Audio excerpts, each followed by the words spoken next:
fact, the reality is, this apostolic succession thing, I have a pedigree.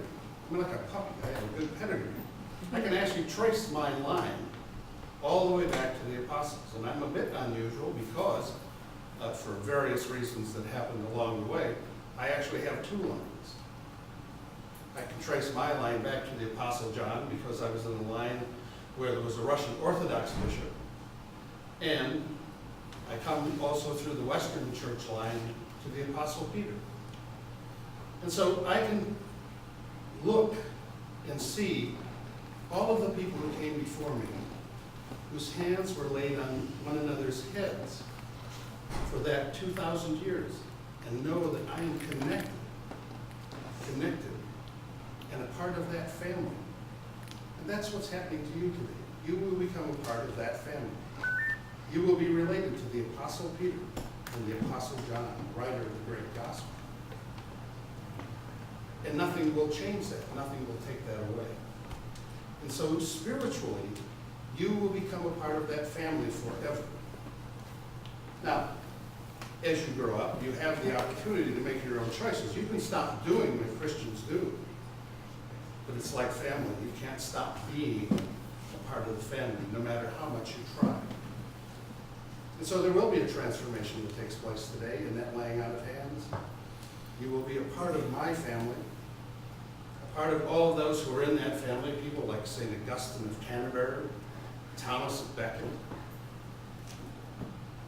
more obscure is St. Anselm of Canterbury, Peter, John, their successors.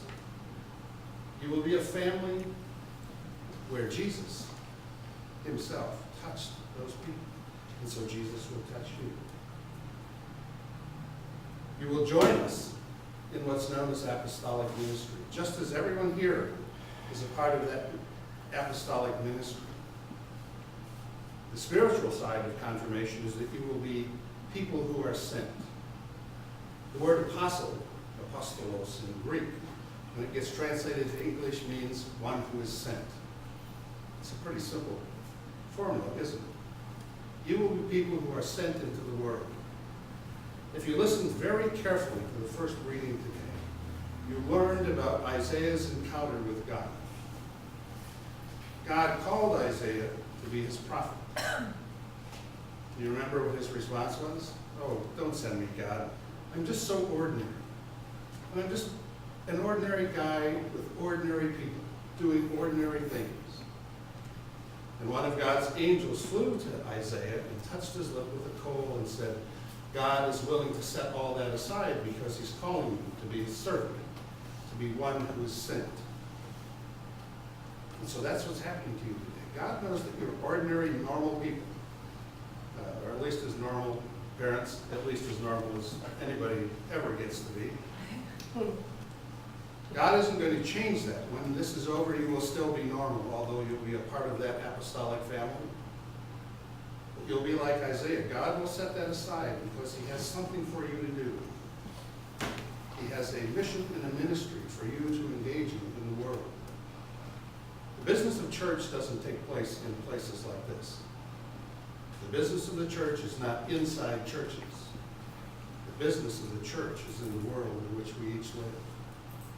And we are sent in mission just like the prophet Isaiah to take God's message to the world.